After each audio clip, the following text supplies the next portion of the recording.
Yeah, no, for those who are tuning in, this is part two. We didn't actually get to the buy or sell of the informed consumption podcast, which is super important, right? The idea of, and you guys, if you've listened to it, you know that Bryce and I are very, very big on people being informed. Like there are people out there who wants to take, they want to take, they want to take. And even people out there who have honest intentions, who are just not qualified to give what they say they can give. And there's onus that we can place on them, but there's also onus on you as the consumer, and making sure that you are an informed consumer is very, very important. So that brings us to a buy or sell quickly on client transformation pictures, what I eat in a day videos of people explaining what their full day of eating might look like and why they make their dietary choices. And then fitness challenges and trends. You know, there's a lot of popularity that circles around things that everyone's doing and why they're doing it. And the virility of it is cool because there's a community aspect, but there definitely can be some contextual drawbacks. So which one do you think we should start with? All right, let's go in order. Client Sweet. transformation Pics. Yeah, let's talk about that. Let's start off the rip. Buy sell the usefulness from a client's perspective on transformation pictures. Potential Okay, so potential client. I'll say buy. And the reason I'm going to say buy is because it feels very difficult for me to come up with a better signaling mechanism that gives potential clients the knowledge base from which to work from, that coach at least is able to do their job to some degree, right? And the job being get their clients results. It doesn't give any context to those results, which is, I think, where this buy or sell actually comes from, is how much importance should we place on something like client transformation pictures whenever coaches are posting them? Because if you control the source of information, then you can do whatever you want with it, right? Like you can turn that information into disinformation or misinformation, and you can contort everything around that. And you can have the client transformation pics tell the narrative that you want them to tell, which is, I think, where we've had this conversation about where are before and after pictures dishonest, or are they potentially bordering on that immoral, fraudulent line if you're not accurately using pictures that the clients automatically will assume that you're using, right? So again, we're talking about before and after. You're at the end of a prep. The assumption is that the before is from the beginning of that prep, not whenever you started working out 5 years ago. You know what I mean? Things like that. But I think that client transformation pictures kind of hold the same weight in my mind, where it at least allows people to see that you work with clients, which is probably pretty important whenever we're talking about a coach. You should at least have some clients that are able to vouch for you and say, like, this person is a good coach. They know what they're doing. They help me. Mm-hmm. And then you should be able to have clients that have visible, tangible results. You should be able to say, I took this client from their starting stage, and now they are at this ending stage where they're in better health. They are stronger. They are better body composition, whatever. Again, how much emphasis should people place on client transformation pictures? I would say probably not a lot, right? Because you just don't know what's going on behind the scenes. But in terms of giving a yes/no signal as to that coach versus another coach who doesn't post any client transformation pictures ever, I would say, well, if it's between those options, then you probably are better served going with the coach that posts some client transformation pictures. Yeah. How about from, and I'm guessing I know the answer to this, from the coach's perspective, probably also buying for the same reason, the idea of being able to convey. Well, I think that if you're a coach, you have to be able to show people that you can get results. And despite the dishonesty that can be injected into client transformation pictures, if you're a coach that's honest, of course you use client transformation pictures, right? Because if you have a lot of clients who you have taken from fat to fit, or unhealthy to healthy, or weak to strong, or looking at this competition 5 years out to winning that competition, right? If you have all of these success stories with your clients, of course you want to show them off, right? Why would you not? The problem is that for every really great coach that has all of these client success stories, there are also a lot of other bad coaches that are using these pictures in a dishonest way to try and confuse potential clients from coming in and not being able to see the genuine coaches and not being able to tell them from the scam artists, right? The ones that are just trying to get clients in and take their money. So, and then there are also, it's like, well, what did you do to get those transformations in the first place, right? Did you just throw your clients on a ton of Tren and Clen and load them up? They might look better, but are they completely fucked under the hood now because of what you did to them? And we've dealt with this with a lot of coaches in the past where, yeah, you might have awesome client before and afters, but those clients that you worked with are now fucked for the rest of their life because of decisions that you made as a coach and your incompetencies. And that's not conveyed through still pictures, you know? And that's often not even conveyed through client testimonials because in the moment, the client's like, well, I look better now than I did then. What do I have to be mad about? Right. The coach did their job. And most clients don't know any better, even in the moment. So I would say overall, client transformation pictures, they have to be a buy, but it's very difficult to be able to separate what makes them particularly problematic from the coaches that use them in the way that they're meant to be used. Yeah, I agree. So I buy them for sake of argument and transparency, so people can understand. For those maybe listening who don't understand why there's even the slightest of hesitation, to Bryce's point, one, the blatant is like, hey, it becomes a contest for the coaches, right? The idea like, well, I need to make this as stark a contrast. Is it really blatantly dishonest if I use a before picture that maybe was a year or two before working with me, because maybe in that year or two they weren't doing anything? So it's like they didn't. So you can start rationalizing it, right? You can start going, well, they weren't working with anybody. That was just an old picture that I found of them that they look really unappetizing. They look really not great. And I want to use that to draw this stark contrast between, the today picture. And it becomes this contest, right? You want to have this whoa, like reaction. Then there's also, I think, from the coach's perspective, like you said, you don't know how people are going to respond. You also don't know what people have done to get those results. As men, for instance, right? I think if you are a guy and you've ever been in a relationship and you've ever decided with your partner, if your partner is a woman, you ever decided with your partner, hey, we're both going to decide to just tighten up on our shit. And then in like a week and a half, you're leaner, you're feeling better, and she's kind of like still trying to get some traction and shit. And so you almost are like, yeah, I know we're kind of doing the same thing. And also like, sorry, like I'm sorry that this is going better for me or more swiftly for me than it is for you. Yeah. And obviously that's a very like easy contrast between men and women, but like it's also like intersex. Like you can, or intersex rather, you can see certain men respond to things faster than others, right? And people kind of have like lagging body parts or lagging progress. There's that latency where it's like, well, fuck, like I've been doing the same thing and he's doing in 8 weeks, he's gone from here to here and I've gone from here to there. And so I think that there's scenarios you could shoot yourself in the foot where you set an unrealistic expectation of like, I expect to see these results in 8 weeks because you told me those 10 guys did. There's conversations to be had there about, okay, well, like efficacy, did you do this correctly? And then also like people are just fucking different.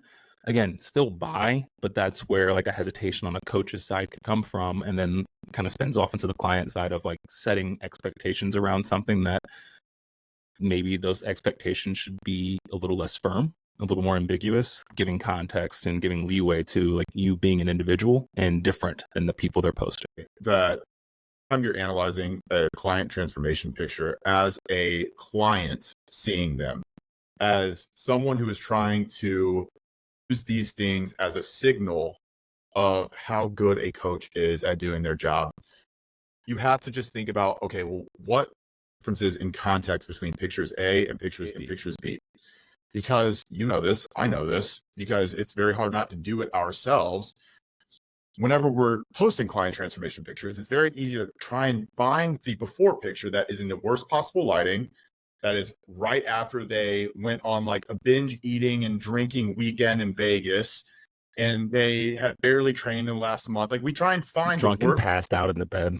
Yeah, like there's this gravitation towards finding the worst possible picture for the before and the best, most favorable picture for the after. It's normal. That's super normal because that's what the incentives push you towards. If you put a side by side of same lighting, same time of day, same caloric intake, all of these things are consistent, all variables are consistent across the board. The only thing that you can actually show is the body composition changes. That's all you can highlight. But the thing is like most of the time, they're not that stark. Like Right. it takes such a long time, often, in most instances, to have visible changes in body composition, right? Fat loss is a little bit easier because it doesn't require nearly the momentum that like building muscle and losing fat in combination does. But I mean, this is why you see people post before and afters of different lighting, different poses, different time of year, et cetera, which kind of leads me to, I think that the most straightforward way of being able to compare before and afters is if you have clients that compete, you just post their stage shots. Because that's the closest that you're going to be to having the same variables and similar context between the before and after, provided, they weren't natty before and then enhanced after or something like that.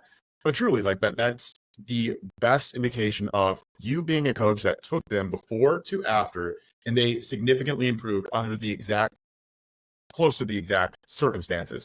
But yeah, I mean, that would be my thing, right? Like just if, again, an informed consumer, understand that what the coaches are incentivized to do is to make the difference look as stark as possible, because we're trying to convince you, the client, to buy us. We're trying to convince and sell ourselves on potential clients to bring in more clients. So of course, we're going to do what we need to make us look as good as possible, make our clients look like they've gotten the most success possible.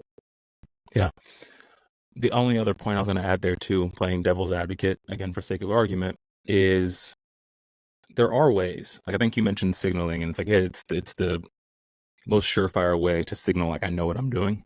And I think there are more complex ways. And I'm not saying that people should rely on them because they are more complex. And I think that it's hard to get things like video testimonials from people or compile a giant reel of all of their training, like before you, early stages with you. And like, that's really, really hard. And it's also going to require that someone sit there and watch that journey in that 15, 30, 60 seconds that it takes to visibly witness this person's journey with you.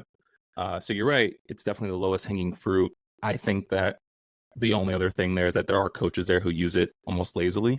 They're like, okay, like yeah, you could have definitely articulated this better. You could have shown this person off better. You could have given a more holistic overview of what you've done for this person.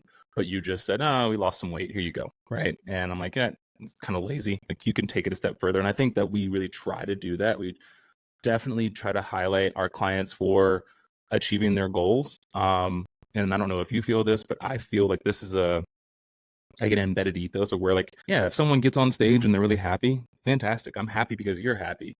I get geeked when girls are strong. I get geeked when a girl messages me or sends me a message via their check-in like, hey, I feel really good in my skin. Hey, I fit into my wedding dress and I look great. Like, yeah, those are the coach wins where I'm like, fuck yeah. Like, I don't care how happy you are about this. I'm really happy about this, but it's not nearly as Instagrammable. Yes. It's But not again, nearly as Instagrammable. it takes us back to the incentives, right? Where do the incentives push us? The incentives push us towards things that are very easily consumable by people who just want to scroll through their feed nonstop, right?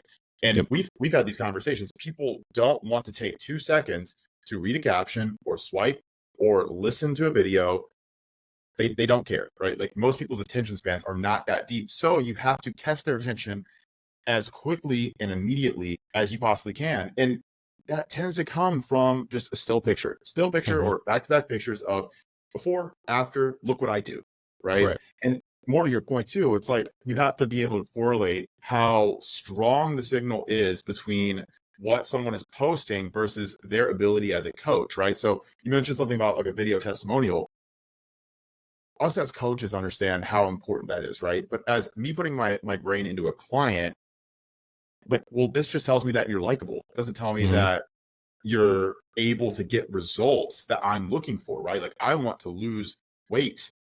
Just because someone is raving about you as a person and how like great you are to work with, that doesn't tell me that you're able to help me lose weight. Or even like we're posting videos of our clients that they started with us, they were injured, now they're able to do like deadlifts with twice their body weight pain free. It's not sexy, Mhm. but arguably that is harder and a better signal of a good coach than taking someone who's 300 pounds and getting them to 250. But one is a lot easier to consume if you're just wanting to scroll social media versus the other where you actually have to understand context. And again, this maybe goes back towards being an informed consumer and being able to look a little bit under the hood to understand what actually makes a good coach, right? It's not just being able to help people lose weight. Going back to, are you likable?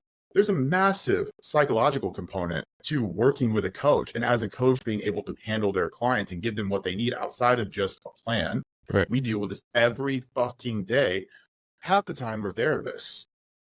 I mean, less so now than it probably used to be, but that's what coaches are for most people. They're therapists, they're friends, they're emotional support, they're Surrogate coaches. spouses. Yeah, exactly. Like we have to play a lot of roles for people, especially whenever we're taking on people who are in slightly vulnerable states, right? Because most of the time, if someone's looking for help with health and fitness, I mean, there is some aspect of vulnerability there, whether it's emotional, whether it's physical, whether it's whatever, right? So again, client transformation pictures, I think for lack of anything better for what we're trying to do and for the tools that we have, they're a buy for me. I just wish that the tools we had to communicate our abilities as coaches were better. Right. Unfortunately, we're stuck with what we're stuck with, right? Yeah. Yeah. No, that's good. We both agree. We both agree. And I think we covered the contextual pros and cons, pretty well. Next one. I'll ask you this one. What's up? Okay, but All right.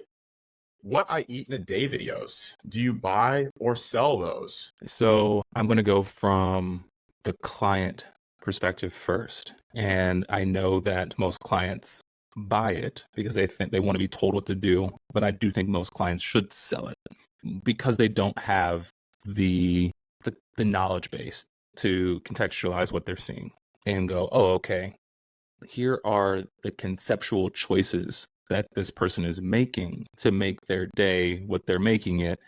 And they're more fixated on, they bought that kind of yogurt. Okay. Okay. They cut their chicken this way and they only season it with the no salt. Okay. Okay. Like they're like fixated on all of those little things and they want to go replicate it because they don't want to learn about it. They want to be told about it. Mhm. So I'm definitely selling it. I don't think that they are helpful. I think they could be if people looked at them more like, hey, like peer review, this is what I do, this is what he does, this is what he does. Take these and approach and design in, habit. Try to envelop those, try to bring those into your life. But people don't. So I'm definitely selling them. And as a coach, I still would sell it. I don't think that I think that your target audience is probably not receiving it the way you want them to receive it. And it's for them probably a way for them just to like take what you're doing. I think that if you're using it for engagement, right? If you are using it as a way of saying, hey, like just follow me around, then like sweet, like go Yeah. ahead.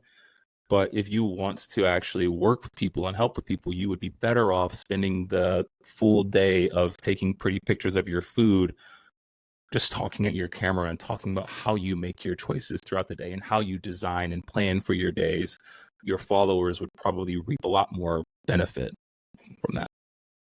Yeah, so I actually had 2 points that I was going to make, and you pretty much covered them with what you just said. So the first one was, do we feel like these full day of eating videos or what I eat in a day videos, whatever, do we feel like they are meant to be, look at what I'm doing, take them as a recommendation, and then figure out a way to instill my eating habits into what you're currently doing? Is it more of like, hey, here is like, peripheral coaching, right? Or is it entertainment value? And I think if most people just viewed it as entertainment, it wouldn't be problematic, right? Because it's like, cool, my favorite influencer is posting their oats and bacon and toast for breakfast. They're posting their, greens smoothie for what is the, oh fuck man, I was gonna say what's the Hobbit's word for before breakfast and lunch? It's the second breakfast or some shit. But I think it is literally second breakfast. Jesus, I Yeah. was thinking of something way cooler. Anyway, yeah, I mean, if you're just viewing your favorite influencer's Instagram story and they're just posting breakfast, second breakfast, lunch, pre-workout, snack, intra-workout, post-workout, snack before bed, if that's all they're doing, and it's just a picture and then like the macros or something, that is such a waste of fucking time. I mean, outside of if you're someone who is doing that and trying to convey, hey, you do not have to eat inside of this box, right? Here, let me show you how to be creative with your food choices while still fitting it into these macros. I can understand that, but maybe like walk them through how to make it, right? Like at that point, it's like you would provide a lot more entertainment value and also a lot more practical value if you showed the recipe, if you took a video of you actually making it and explaining what you're doing. And the second point I wanted to make was there are people that I've seen, and this is more like a YouTube thing versus like an Instagram thing, where they do a full day of eating, but they also explain why they're making these choices. They explain the benefits of the foods that they're eating outside of just here are the macros. It's like, oh yeah, here are the micros, here are the vitamins, here is why I'm eating this at, for breakfast versus eating this for pre-workout meal, right? It's like, oh yeah, here I'm adding in this scoop of supplement X. And the reason I'm doing it is because of XYZ reason, right? And I've seen people do that stuff, and it's actually pretty helpful, especially if they're doing something that is a bit unique for what everybody else in that niche or demographic might be used to doing. And this is where I think like the IFYM stuff started popping off a while ago, where like maybe like the full day of eating originated was it's not sexy to watch someone eat 7 chicken and rice meals. No one gives a shit about that.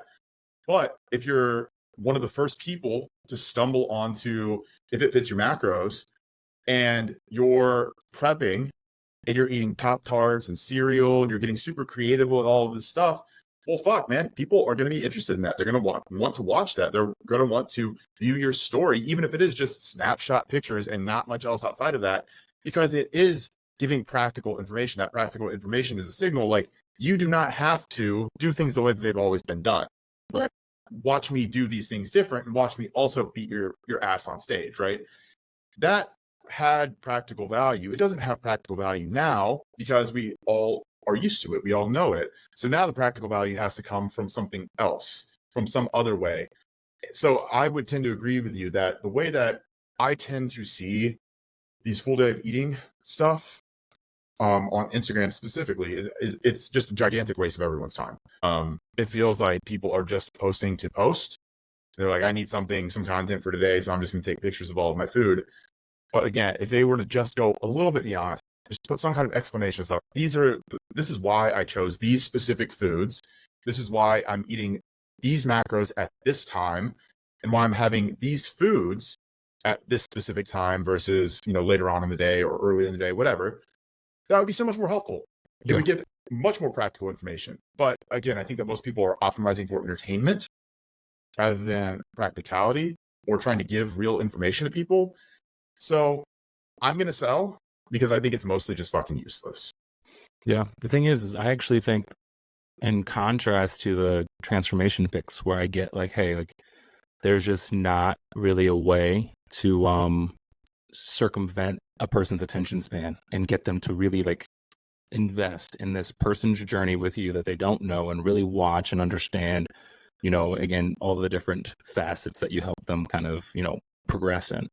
Here, I think that we are in the age of like TikTok, Instagram reels where people are cooking things in fun ways, or they tell people like, hey, like I'm going to teach you how to make like a low fat pizza. Right? And people are like, oh, fuck it. I'll watch. Like, what ingredients are you using? Like, how are you doing this?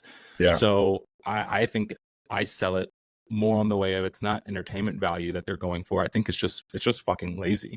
It's like you could take an extra 10 minutes and talk about why you pull the yolks out of your egg, right? And go and say, hey, you know what? I'd rather have more cheese for flavor and this and that, right? Like I want to do it this way and I'll still get protein, but I'm going to get some of that fat back without so much fat in the yolk of the egg. And I can keep a couple of whatever, like what you can take 30 seconds to add that, and people will find both entertainment and knowledge value in that. I think it just comes from like sheer laziness when clients go, well, not clients, but influencers or coaches go, do you guys want to see my whole day of eating? I'm like, you're kind of, Give a fuck. yeah, well, that, and it's like, you also, to me, think you're not thinking long game. You're thinking, how can I get engagement tomorrow? But if you wanted to earn clients, you would go, do you guys want to know why I eat the way I eat? And you would go through and you go, so I chose this today because. Yeah. And you would take the 15, 30 seconds and you'd be more likely to get someone to go apply than someone who's just clicking through like, oh, okay, this is cool. Oh yeah, I might try that for dinner tomorrow. And then like keep going. So the most useful content that I've ever seen, like in this, loosely in this category, would be years ago. John Meadows used to put videos on his YouTube channel of him shopping. He'd be at like Trader Joe's, just walking through. Sometimes he would have someone with him there, and he would just be picking up items and talking about why he likes that item or why it's healthy for you. Or he'll look at like the ingredients list and be like, oh yeah, this has, vitamin B6 in it. And the reason that we really like vitamin B6, the reason that's really helpful for bodybuilders is, XYZ, this. And it's found in these sources. But the reason why we want it from this source specifically is because of the way that it's farmed and the way that it's processed and the way that it's stored. And yeah, like he was going into extreme depth onto these things. And those to me were highly entertaining, but also they were incredibly educational too. I remember I would watch that shit and I'm like, I never gave two shits about thinking about any of this stuff, right? I mean, I was obviously a college kid, so I didn't really have the luxury of thinking about where my salmon was caught, but at the same time, it was very helpful for me because it did get me to start thinking about the quality of my food rather than just the quantity of the calories and macros that I was consuming. Because at that point, I was very much like a quantity person. Right. And that did kind of break me out of that dogma where I'm like, okay, like, let me think about where my food sources are coming from. Like, what types of food am I eating? Should I care about these things? So for me, that was like an example of just incredibly practical information that was bundled with this kind of like full day of eating or what I eat in a day type of content creation. Again, slightly different, not quite the same in terms of what we're talking about or what we're referring to, what we see on Instagram every single day. But those were some of the most helpful and also entertaining video series that I think I remember watching as a college student. And obviously that was earlier YouTube. But yeah, I mean, I vividly remember that stuff. I mean, it imprints in my head. So clearly it was good enough for something. R.I.P. Mountain Dog. Sweet. Last question. Fitness challenges and trends. So I would categorize this as, workouts, nuanced things people claim they've been doing to grow their glutes or to lose that underarm fat or whatever, right? Like you see a lot of those things circulating. Some, I'm like, that's kind of cool. That's creative. Most, I'm like, not only is this not the way you would do that, the actual conceptual approach is kind of questionable. But how do you weigh, buy or sell the usefulness versus the harmfulness of stuff like that? So I think that we need to differentiate between challenges and trends, because in my mind, trend does have a negative connotation. I immediately assume that it's probably snake oil. There's like some bullshit component to most trends. But challenges, I just think of like some competitive aspect, right? So a challenge could be a trend, but it could also be something that is incredibly beneficial that you're trying to create almost like this graduated approach to getting people into something larger. Maybe like a challenge could just be this like habit formation process, right? So cool. This week, everyone is going to do 10 push-ups. Week 2 of the challenge, everyone's going to do 20 push-ups. Week 3, 30, whatever, right? Or in the next month, everyone's going to try and do 1,000 push-ups, 1,000 total push-ups, right? It could be whatever bullshit. But I think that in a lot of ways, people need challenges. They need a competitive spirit.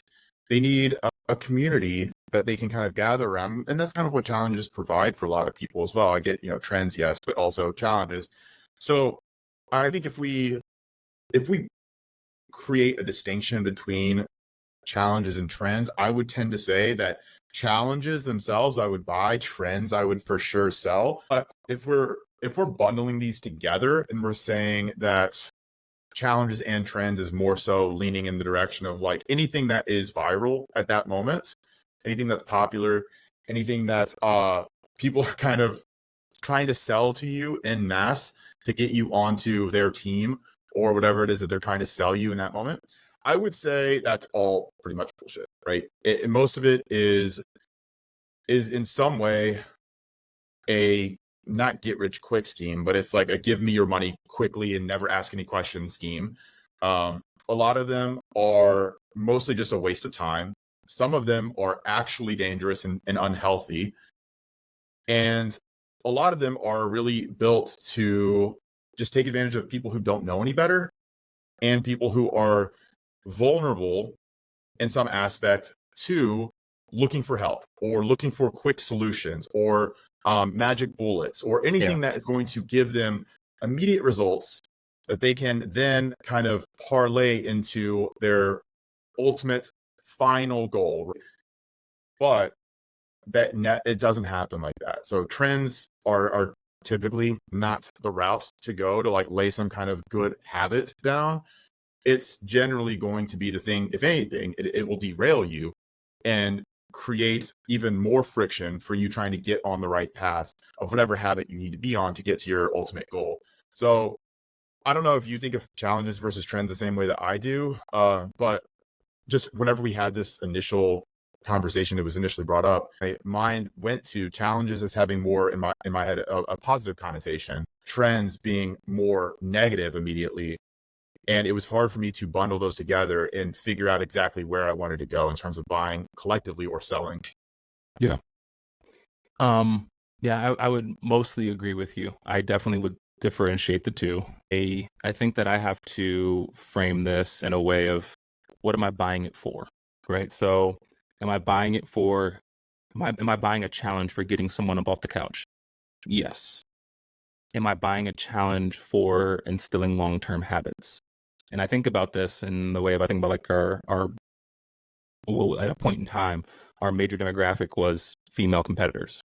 And how many of them did we see who were like beacons of fitness for that 18 to 25 weeks, right? And then when the challenge is removed, what does their long-term fitness regimen, routine, what do those goals start to look like when the priorities shift? Once the challenge is no longer there, and then they fall off and they come back and they're just as on it because that challenge is in front of them, that stage is there, that date is there, and then they fall off. I will say this about specifically a competition Mhm. or a wedding or a big event, right? If it's a big event that you're working towards and that is your challenge, most people, especially if it's important, they don't just add a small thing to their life or take a small thing away. They completely invert their life to accommodate whatever it is that they're seeking, whatever goal is, whatever event there is, whatever competition they're in. That inevitably leads to a reversal on the other side of that, right? Because you're not building solid habits. If anything, you're instilling unsustainable habits, and you're just hoping to get to the finish line before it all crashes and burns, right? I mean, that's what we've seen with a lot of competitors. That's what we see with people who try to get in shape for weddings or try to get in shape for an event. It is inherently unsustainable because you are trying to make a sprint to the finish, right? Like that's how everybody imagines. Like, if I just lose a little bit more weight before I go to Mexico next month, I'll be happy. I'll be happy. Okay, well, what about whenever you get back from Mexico? What are you going to do? Right. Because you haven't been laying down good habits the last 6 or 8 weeks that you've been dieting. You've just been not eating any food, not going out, training every single day, going to the gym every day, like trying to walk 15,000 steps. Like, does that seem like something you can do on the other side of your vacation? No. If it's not, then you're fucked. So Right. in that sense, it's maybe just an expectation game, and it's also like a scale of it. Yeah. Because I mean, I think going back to what I was saying about like push-ups, right? How easy is that as a challenge? That's very easy. Or if you're trying to get people to get up and move a little bit more and say, cool guys, all right, we're going to try and walk 5,000 steps every single day this month. Next month, we're going to try and walk 7,000 steps. It's not inverting people's lives, and they're not having to give up a ton of things. And it's not going from 0 to 100 immediately. Yeah. And they're not having to rely on, like we talked about motivation versus discipline. They're not having to just run purely on motivation. They can be motivated at the beginning to instill some disciplinary habits in themselves to change the way that they actually live their life and their schedule and the things that they prioritize. And they can slowly taper it up from there until they actually are in a better place to sustain those good habits long term. But I mean, this is also one of the reasons why I know we've had these conversations where there's a difficulty with coaching so many competitors, where we understand that their goals are inherently event based. They're calendar based. It's a single day most of the time, right? And then the rest of the year, a lot of them are just holding on for dear life. They're like, man, I really hope I don't gain any more weight. I really just need to get through today. If I wake up early tomorrow, I can eat earlier. And like, if I sleep during the day, I can not be thinking about food until my next meal. And like, it's shit like that, right? So we understand that stuff is very, very unhealthy. And there's a part of me that's always been like, okay, well, how much do we need to continue to promote this type of shit versus people just being healthier and happier and in better shape and having like sustainable habits? But yeah, I mean, just overall, it does feel like there's a pretty large difference between like what type of challenge you're giving to yourself. You know what I mean? Yeah. And I think that was what I was getting at was I'm probably going to sell both. If I bought challenges, I would buy challenges at like a C if we were going to add a grade to this. I know we didn't add to the others. I like because inherently you won't find, like, we'll do a push-up challenge. Like, I just wrote that down, like a push-up challenge. Like, we do water challenges and stuff, and in our own group, in our own little P2 client family and Discord and stuff, and sit-up challenges, step challenges. Like, those are all things that I think are good amongst a group of people who already hold fitness at a really high value, and they want to continue to get better and implement new things. And it can iterate and oscillate between whatever, but they're going to always hold fitness in some, high regard. I think the majority of challenges, because like you said, they're like a graduation system, but I think they're more so a graduation system for coaches to get clients or to get more people doing challenges. They have to get results to promote the next challenge. So it usually will be some sort of extreme 75 hard, bro, like go crazy, don't eat for like 30 days and then make sure you learn how to, sleep for only 2 hours. And it's because they want to get the results, what this person did in 8 weeks and 15 weeks. And now you want to do that. So join my next challenge. But that person's ability to sustain that is 0. So did they retain any of the gains and achievements? Did they rebound and go the other way? Did you have some sort of system that helped them re-ingratiate themselves into normal life? Hey, you did something really, really extreme. You should be proud of yourself. It's a major accomplishment. Here's my program for how to re-regulate and get back to a maintenance. But people don't do that. That's because it's not sexy. It's not cool. So I think I probably sell it for that reason, mostly because as much as I think it is helpful to get someone off the couch, I think they're less likely to get someone off the couch and more likely to damage people who are looking for let's get fixed right now. Like, let's go do this. And because of that possible like negative outcome, and more likely, in my opinion, negative outcome, I'd sell them. Yeah. I think that we actually agree here. And the more that I'm thinking about this too, the more that I'm feeling that most challenges, especially realistic challenges, because most realistic challenges are not going to be the kind that I just laid out a second ago, where it's like this very thoughtful, graduated, progressive approach. It is going to be like, up in your entire life, do this thing for 30 days and lose 20 pounds in 30 days. And then awesome. Pay me for the maintenance on the other side, right? And if you can't pay, sorry, you're on your own. That's usually what challenges are in the way that we experience them and see them. So I would say in that capacity, it is definitely going to be a sell. It's going to be a negative. But a lot of this really comes down to like how we're framing these things and what the expectations are that we're giving to potential clients, us as coaches. But as a client, like, you need to think about, if you're seeing someone putting out a challenge, okay, like, what is that challenge actually doing for you beyond just promising immediate results, right? So if this is a 30 day lose 20 pounds or, get your money back type of thing, it's like, okay, Well, if you're at day 15 and you haven't lost any weight, what do you think is going to happen? They're probably just going to fucking starve you, tell you to not eat any food, tell you to walk 25,000 steps a day because they don't want to have to pay you their money back, right? So in that sense, it's you have to, again, be an informed consumer. We'll say this a million times on this episode and the previous one, but it all, I think, does come back to, if we're coaches, like, how are we packaging these things? How are we marketing these things? Are we trying to talk to informed consumers, or are we purposefully trying to prey on ignorant and vulnerable ones? And you know exactly what I'm talking about whenever I say that, because that is the dominant marketing scheme in coaching and what we do and what we see. It's not, I'm speaking to people who are educated and informed and intelligent and know what they're talking about and would be able to call me out of my bullshit if I didn't get them the results in the way that they know how results can be got. It's, I'm going to talk to the people who I know are new to this, who I know don't understand anything that I'm going to be telling them or any of the words that I'm going to be using. They will not be able to filter the bullshit from the truth. And I'm going to hope that we can get through this little challenge before they find me out and before I have to give them a refund. And I'm going to hope that I can take that money and I can roll that into the next challenge before the people in this last 30 days realize that I am fraudulent or I am predatory or whatever, right? That's usually what we see from these marketing schemes. It's basically a hope and a wish that the clients don't get smart before the coach gets paid.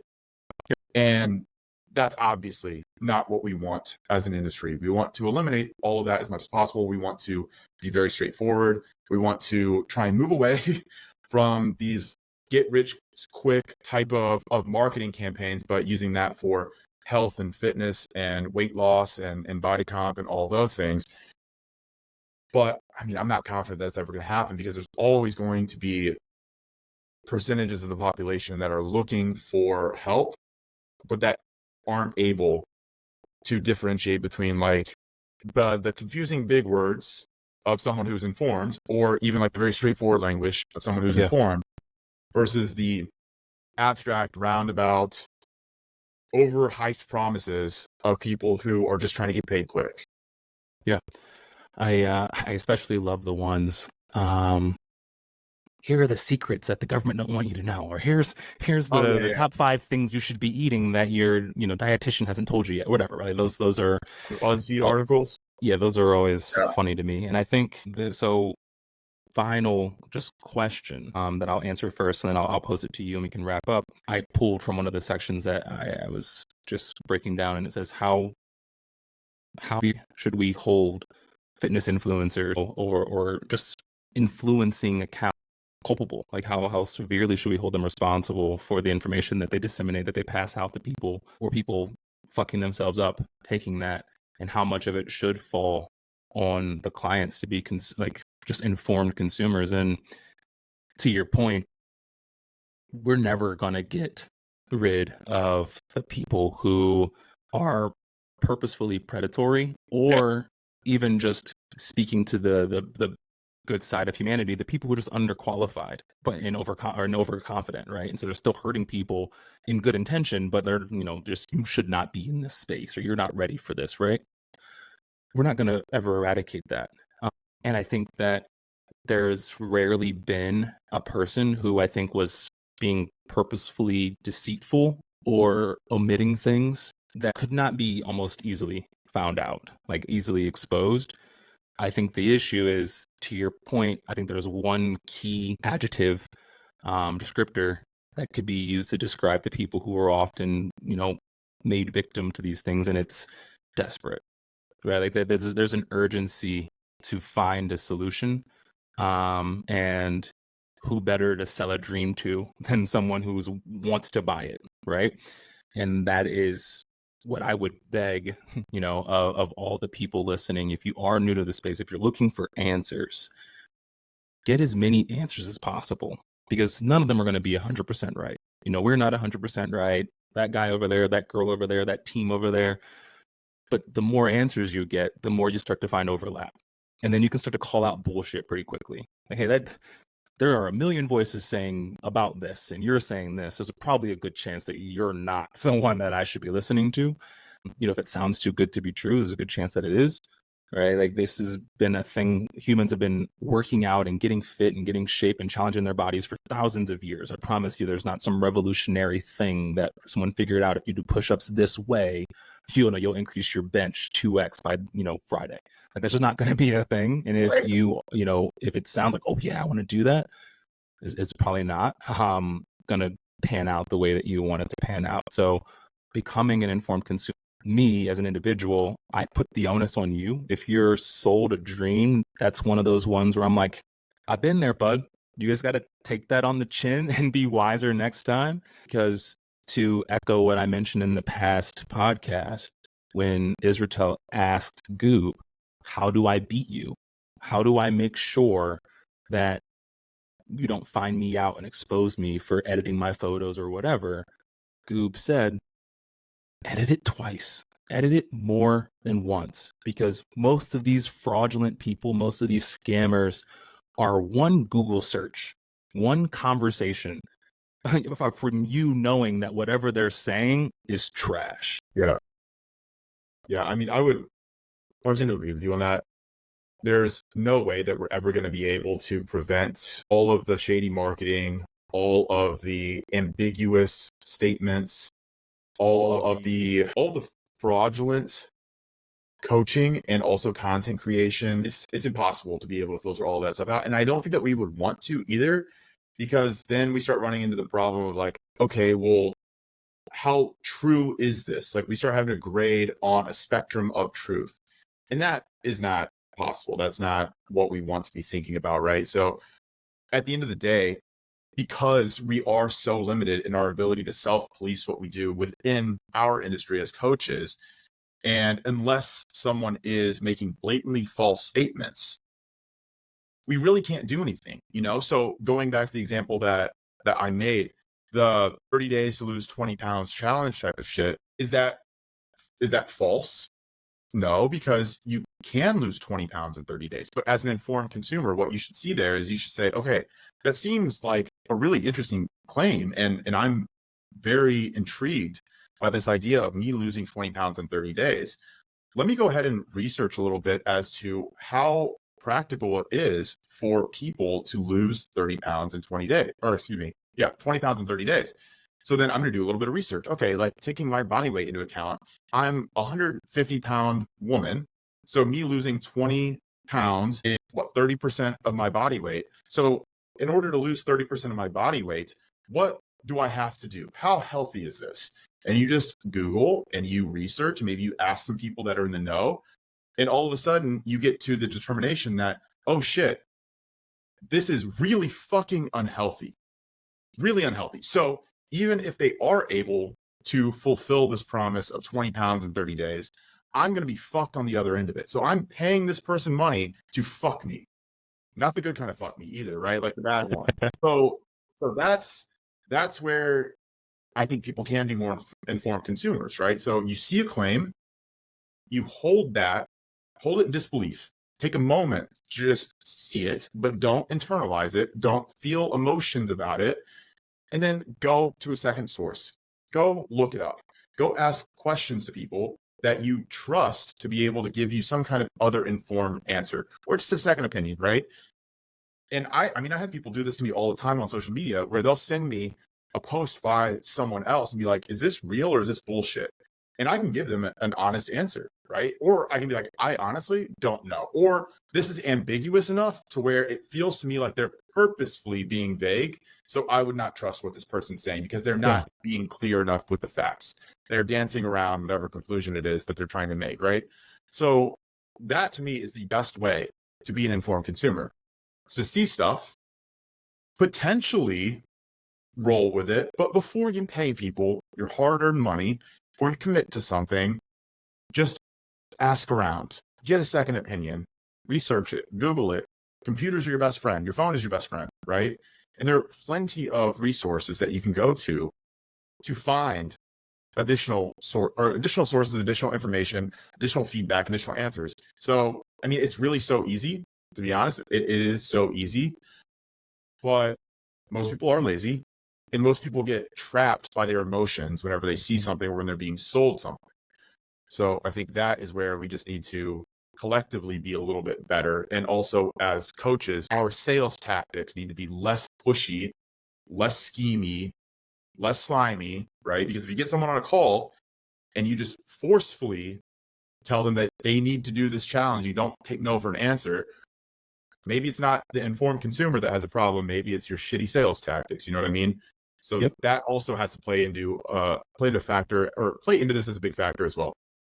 Yeah. No, 100%. I think that sums it up really well. Like we want you guys to be informed. Take the 5 minutes it takes to at least gloss over some shit. Like give yourself Yeah. like a formidable understanding of something so that you're not completely in the dark, right? The thing that we all wish we could do with our vehicles before going to, a mechanic's shop, something like that, you can do with most things out there, right? If someone's telling you, especially in the fitness space, this is what'll happen, you can go, Google, and like in minutes, you can Yes. know if like this makes sense or it doesn't. So take that few minutes, form yourselves. Obviously we receive a lot of clients that come find us because they want people who know what they're talking about and who care about their clients and care to educate people in a way that is, that has integrity, that maintains integrity. So good for us, I guess. And also it's still like, it's disheartening to hear the stories when people come to us and they're like, yeah, man, like this person had me doing X, Y, and Z, and I was doing these drugs and I was doing that. And then they told me like just to suck it up, or I could only email them, but I'll have it be 100 characters or less, or like all of these horror stories. Like if you educate yourselves, I do think that a lot of them could be mitigated. You could dodge some disappointing, experiences. For sure. Agreed. Sweet. Well, thank you all for tuning into this episode of Buy or Sell. We hope that you got something useful out of it. Please drop any, questions, comments, concerns, DMs, comment section here in YouTube. If you're listening to us on Spotify, shout us out. And we'll see you next time.